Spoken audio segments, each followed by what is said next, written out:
I should mention helicopters. There was a thing happened in New York, in Hudson River. Some tourist helicopter fell out of the sky. Some executive and his wife and three kids. Tragic. Oof. Like that. I'm going to New York. Be in New York less than a month. Ooh. Well, I won't be taking on sightseeing helicopter rides though. There we go. Oh, hey, Instagram, it's me, T from Patterson's taking the train to Tibet. I'm actually perpetrating a fraud right now because I have on one of my new linen shirts, but I have the long sleeve one on. See the long sleeve one because I had to get some what I call overshirts. When I wear like what do they call these things? The undershirts, the tank top undershirts, and also regular shirts. Then I just put this thing on top because that's the way I roll. Anyway, reason why I'm perpetrating fraud because it's getting to be summertime here in India. It's hot. So, but it's early in the morning. So, in fact, if you hear some stuff, some chanting or whatever in the background, it's because we're in some sort of holiday thing. I don't. Is it Easter? But anyway, they got the. I was going to show you last night. I was going to show you because they take these like cranes and they hook the guys up in the back with the muscle in the back. Remember like the man called Horse. The American Indians, they hook the guy up with the muscle and under the muscle with the hook and hang him up. Well, they do this all the time in India. It's all over the place in the back, and the guys are just suspended there, and they do this. I showed it last year, but I'm not into it. Hey, look, pain and torture. What can I tell you? Anyway, it's blue light. This is, in fact, this is a Grand Rising report. But Blue Light Brigade. Okay, look. Like I said, less than a month I'll be in New York. Let's go still called New York. The Spanish people move out now. Who's taking over New York now? I don't know whoever's taking over. Anyway, so we got some others. We got some stuff to talk about. Blue Light Brigade. Okay, let us review. First of all, by the way, see that's my. I'm an American African. I like to say it that way. American. I don't know why I like to say that. I just like to say I'm an American African, which means that I have an American passport right there, and I have an African mentality. I was made in the Mount Haven section of the South Bronx. Anyway, that's how I identify. How do you identify?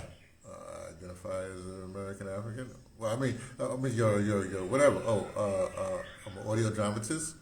No, your gender. I'm sorry. I didn't understand what you were saying. You said identify as much as I can. I'm a nowist, like that. Anyway, because I was trained as a lab technician, so I go to the XY and the XX thing, and there's some other mutation. So I identify as a male, a dude. Anyway, back to the point. Oh, okay. Sorry, Blue Light Brigade. We get these things we're going to talk about. Now, remember, we're still preparing. What are we preparing for? Because in September, there's a conference in reparations. That's just a jump-off point, you see? And what I'm thinking is, like, look, this whole thing for me, I'm in India right now, southern India right now, on a healing mission. The healing started last year. That's when the Bell's palsy came down. And even before the Bell's palsy came down, I was scheduled to come here because I have this whole thing with the sciatic nerve coming on down and my tight hamstrings, whatever. So I had to address that. I knew about it in the 90s. Officially, I knew about it in the 90s. So you put let's say the 90s, the 2000s, the 2010s, up to 2020, right? So that's four decades, right? So you figure, 10, so you figure a year for each decade will undo, with every decade I spent not paying attention to my body, not doing what I'm supposed to. But no, don't get me wrong, I was excited and everything like that, but this thing it's just persistent. Anyway, the point is, I decided last year, okay, look, let me take some years. Let me take the first year, see how it goes, and that'll address one decade, right? Then this year was the second decade I'm addressing. Actually, I started before then. And and then next year will be the third decade. Hopefully by then, we'll be okie smoky. Right now, I'm sort of, whatever. But here's what you do. But this is not just physical, right? This is mental and purpose, the purposes you have in life. So here's the way I figured. Follow me on this. Well, don't follow me. By the way, if you ever get an email, it says, I follow no one and I seek no followers, so I'm not looking for followers. The Blue Light Brigade, you know what you are, you know who you are. It's not that we're anonymous. Well, we are anonymous, but I just, I say bark orders. I don't really bark orders. I suggest things, right? Now here's what I'm suggesting. Here's my, journey. So I knew that I had to do this stuff, right? So I knew what I wanted to do. I knew about Oral from 20 years ago, right? Or 22 years ago, however long it was, right? And so I knew they had all the healing modalities in this concentrated section of India, right? When I say healing modalities, all the alternative healing modalities, whatever have you. So I said, okay, let me take some months to start the process, right? Now, so first what I had to do is I had to get down to, as my grandmother would say, skin and bones. I had to get all excess stuff off of me. So I had to get down to where they could see my muscles and my tendons and the veins and the what's that, sinew or whatever, the ligaments or whatever have you. So because I knew I was going to get Ayurvedic medicine, this Ayurvedic massage. I also knew I wanted to deal with. I want to refresh my Tai Chi. I want to refresh my somatics, and I wanted to do some voice, breathing, breathing stuff. But first I had to start with the body, right? Because I got to get the body together. Now, if you get the body together, first you got to get the mind together, right? So there's what happened. So I have been telling people this before last year. I said, look, first thing we got to do, the Blue Light Brigade, I'm talking directly to you.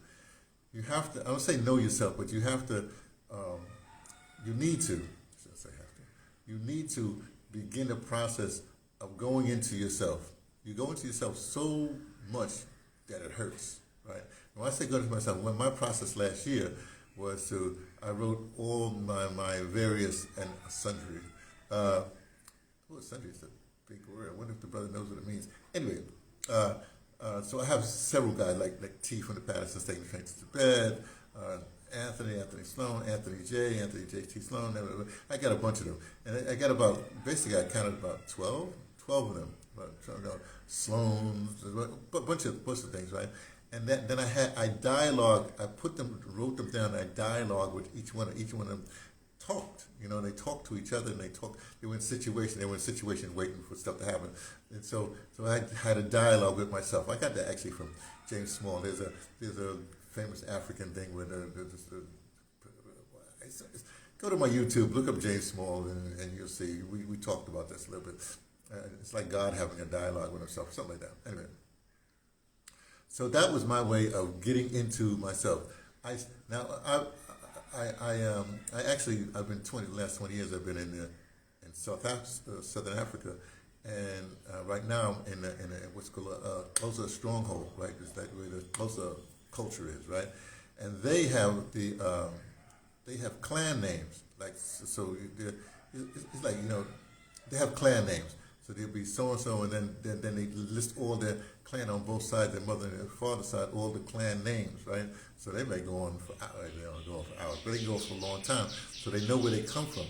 But I was telling them, I said, look, this could be for any. Well, I said, look, here's what you do: you write down your clan name, and then what you take your clan name, and each one has a certain, you learn something about your people, and you create a poem or a story about that, and that will help you know yourself, okay? Because you're knowing your clan, where you come from, like that. You see, and it's not ancestral exactly, but it is ancestral kind of thing. So, for instance, I don't know my father's side. I know my mother's, somewhat of my mother's side. My great grandmother was a Mohawk Indian. She's a healer like that, a root, healer, American Indian, whatever. Right? And my great grandfather married to my great grandmother, on my maternal side. He was Gullah Geechee. Okay, so from that information I have this whole thing about healing. Proper ways to eat, proper ways to and then on great grandfather's side, I have the warrior kind of thing, okay, African warrior kind of thing, okay. Now, and then this passed down to my grandmother, who was like embodied both of this stuff, and my mother, which was really interesting. Anyway, we'll get to it in a second. Now, on my father's side, I don't know who my father was. However, rumor has it that he's Garifuna, Garifuna, however you want to say it. Now, that's a warrior culture too. People don't really understand, but it's a warrior culture too. They're the only ones that were taken, kidnapped, but they weren't enslaved, because they were St. Vincent's Island, something like that. Yeah, St. Vincent's Island.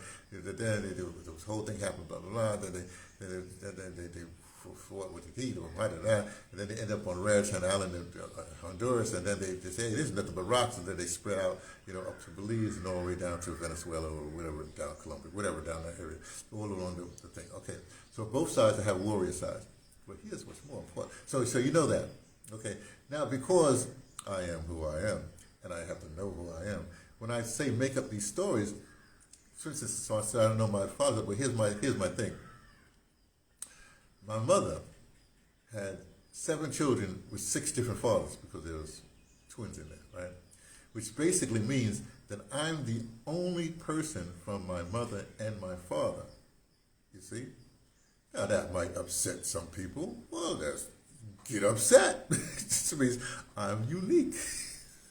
That's the way I look at it. See, that's what I'm trying to say. If you know about yourself, then you can make adjustments. You don't have to listen to other narratives. Other people say who you are. But not only that, since both my mother and father are like, say, how can I put it politely? They were of the street, not of the streets. They were free. They did what they wanted to do. And the fruit doesn't fall far free. So I'm a natural whore. Well, I used to be. Let me just put it this way. People get all upset. Oh, we did. I go like, well, I am what I am. What am I supposed to do? Now, it's up to you to know your narrative and then adjust for what you need to do. Now, all this time, especially when you're younger, you're doing stuff, you know what I mean? You're just sort of acting, reacting, and going through you're doing your lineage thing, whatever have you. At some particular point, like they say, when you was a child, you did childish things. So you're a child till about 7 years old. Well, a little bit longer than that. Let's say 20. For women, it's 25. For men, it's 52. I won't get into that right now. That's the American Indian thing. But the point is, some particular point, you got to put away those childish things, those emotions, whatever those things, because you find your purpose. And once you find your purpose or your aim, your whatever, your mission in life, then you need to address that, which means that you have to leave a lot of things behind, a lot of people, a lot of proclivities, like that. Like somebody like me, hey, you got to stop being a whore. For instance, that kind of thing. You got to start. Now you find some people that there's this thing called chakras. You have your root chakra goes all the way up. They have 7 of them anyway. But I find a lot of people. There's a chakra, right? There's a whatever. I find a lot of people. If I'm talking to somebody, say I'm talking to a dude, right? And he's say his 40s, even his 50s, something like that. And you're talking to him, blah, blah, blah, and then, a woman walks by, he's got a follow. All that says to me, the person is still a child. They're stuck in another chakra. They're stuck in their sexual chakra, whatever that 3rd chakra, whatever. They're stuck in that, or maybe the 4th chakra, like that. I'm trying to talk to the 6th chakra, or even the 7th one. I don't want to talk to the 7th chakra. I'm trying to talk to the 6th chakra, or something like that, or even the 5th chakra, like that. But they're wandering, whatever have it. And they're not focused, right? So first thing, Blue Light Brigade, what I'm trying to say to you, make sure you know who you are, and then you need to know where in your development you are, because they say there's 7 chakras, I say there's 9. We won't get into that right now. But the point is, you want to get to a level where you're functioning, your brain is functioning, so you can achieve what you need to achieve, which means you have to get your body in order. So I did all that thing to get down there. I mean, all that work to heal myself, because now that this is the 2nd year. Now I have to start putting my muscle mass back on and doing certain things, eating certain ways and whatever. I always eat healthy, eating certain ways so I can function to get to my mission. Everybody follow me? Well, don't.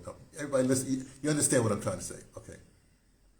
So, and that includes, well, first, you inside, you're doing the inside thing, you're doing your, like say the chakra thing, you're doing the intellectual thing, you blah, blah, blah, blah.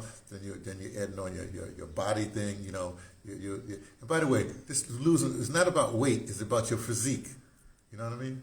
It's about your physique. And you can't carry, you naturally as a human being, you have to carry something around your belly because that's how they survive. It's olden things, you know what I mean? You have to have some sort of fat storage, so just in case something happens, you have something like that. I mean, one gets that, but you're not supposed to be a portly person, that just says something else. Okay. So now I have to build up my muscle mass. Put some more muscle on thing because muscle, you have to have muscle, and muscle releases certain things, so it prevents Alzheimer's, a bunch of things that prevents you. So you have to put a little more. And don't get me wrong, you don't go into the gym and go, hi yo, I'm too old for that anyway. But you got to do certain things. You do a little resistant bands or whatever you got to do. You do your stretches, you do your Tai Chi, you do your Qigong, you do your somatics, you do your walking. Like that. You can even do a tiny bit of running, intermittent running. Which that's the other thing. The way we again, Blue Light Brigade. We're building Sloan warriors. I'm becoming a Sloan. Well, I am a Sloan warrior, but I'm putting on this guys to be a warrior in what I need to do. Which means again, I have to put a certain dress. So I got the overshirt, whatever have you, because I can't. Like how you see the old guys. Some guy's 60 years old. He was wearing a baseball cap backwards. Okay, I got you. Or they're dressing like the 20-year-olds. Or here's what really happens. You ever see an older person that have a certain tie, like say for instance a slim, whatever tie. What happens, and they always wear whatever they always wear in a certain style. But what they're doing is that was maybe when that tie came out, when that era was it. They were most comfortable. That's when they got over or whatever. They were the most comfortable in that era. So they want to relive that era. You're supposed to evolve, you see, like that. So again, consequently, I have a lot of African stuff because of whatever it is. But I can't be wearing stuff that I can be, but I can't be wearing stuff that a teenager is wearing. I can't be sagging my pants or whatever the deal is, whatever they're doing right now. You see. Because I'm at a certain thing. This was profoundly demonstrated to me when I became arch director for WBAI. There's Carolyn Oberdorf, bless her heart. She said to me, okay, now Anthony, you have a position now. You have to look a certain way. Blah, blah. I'm going to take you shopping. So she took me to all these thrift shops, and we got some like Armani suits or cheap or whatever, shoes or whatever have you. So I just now walking around with a T-shirt and whatever it is. Because if I got to go to a meeting, I can be we got a tuxedo. Now I don't wear tuxedos, but I had a tuxedo just in case I had to go to an affair because I was arch. You see what I'm saying? So there's certain things you need to have in your closet, and there's certain things you need to have just in case. A sports jacket, a jacket, whatever it is. Black is probably good. Anyway, the point is. As you grow, as you go into your mission, whatever have you, you got to be able to assimilate to it. So if I go to a meeting with heads of state, and they're all wearing suit jackets or whatever expensive suit, I got to wear my expensive suit. Or I go to a place and they have collared shirts, then I need to. This is just casual. My point is, you understand what I'm saying? You have to wear the uniform of the places you're going to. That's why I like my Commander-in-Chief, Commander Ibrahim. Because he says, hey, we're still at war. We're at war. I'm wearing my war gear because we're at war. The man can get a suit or whatever have you. No, we're in a constant state of war until the war is done, right? So every time you see him, you see that's what you see. When these people I have to do South African contact. They're supposed to be in the bush. Then they come out of the bush and they become diplomats. What do? They get suits and they join the suitors, right? They knew there was an armistice with South Africa. The apartheid wasn't over. They didn't win nothing. You see, in a lot of places, we got our liberation. No, but you're still tied to the franc and whatever they're doing right now. So they have to now adjust that because they left it. They didn't do what they do. Now the younger people got to step up and finish what you didn't do. You know, and that's a crime. I met somebody. Let me say, when I was in graduate school at University of Fort Hare, and this guy, he was the head of the whatever he was. Right? He was an important person. His claim to fame was he was at the Gadessa One conference, whatever it is, right? Negotiating the whatever. And he said his friend. One of his friends was Andrew Young, right? And I said, well, if he was friends with Andrew Young, then you should have talked to him because he's down there in Atlanta, and you would have known that the first mayor of Atlanta was Ferguson, Maynard Ferguson, whoever the guy was. But they found out when they got the political power, but they didn't have the financial power that the insurance companies ran everything. So here you all taking over. They give you the politics and the singing and the dancing. They keep the land. They keep the banking. And now you pass. Now you get up. Now the young people got to do what you do. But now you won't even get out of the way, so the young people can complete the task that you didn't complete. All I'm saying, especially young people, I feel for you. I know it's my generation. I didn't. My generation done failed you. It's just what they did. What can I tell you, right? So you got a lot to do. And my thing right there, especially with all these old people that still, even the ones that wear the African stuff and they say, oh, we African or whatever have you. Yeah, African, like I said, it's a mentality. It's not I'm an American with an African mentality. So I'm an American African. If, say for instance, you're from Nigeria, then you would be a Nigerian African. But Nigerian is just whatever it is, whatever the culture they're doing right now. They could be, you could be a Cote d'Ivoire African. You could be whatever, you could be a South African. A Namibian African, right? But your middle name, your middle designation, the African is what should inform you. Is everybody understanding what I'm saying? You're a Senegalese African, which just means that you're informed by Senegal. I was informed by the United States. You could be a British, with a Kenyan Brit, but or whatever Nigerian Brit, whatever the Britty. Well, that's what informed you, but you should be African. You see? You could be a Grenadian African, a Jamaican African. That's just your culture, your language, or whatever have you. You see? Our coming together is not unity. Everybody talks about unity. Okay, yeah. But you have to look.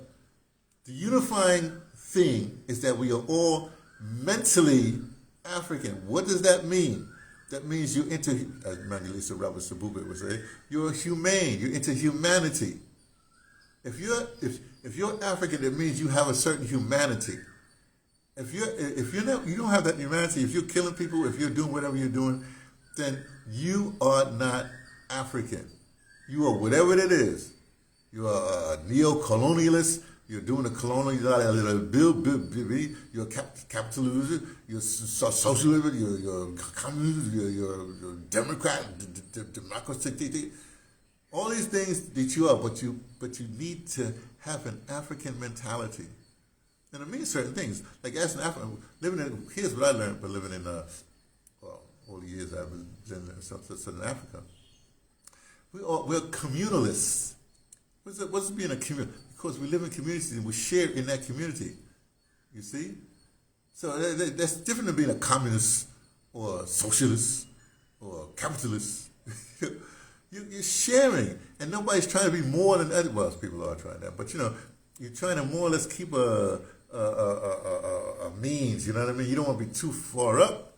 It's that Chinese thing. You stick up and then they bang you back down. You don't want to be too far down. You don't want to let your brother and your sister go too far down. So it's a delicate balance. But to be African, it's a delicate balance. So you got to find your delicateness. This is like that. Okay?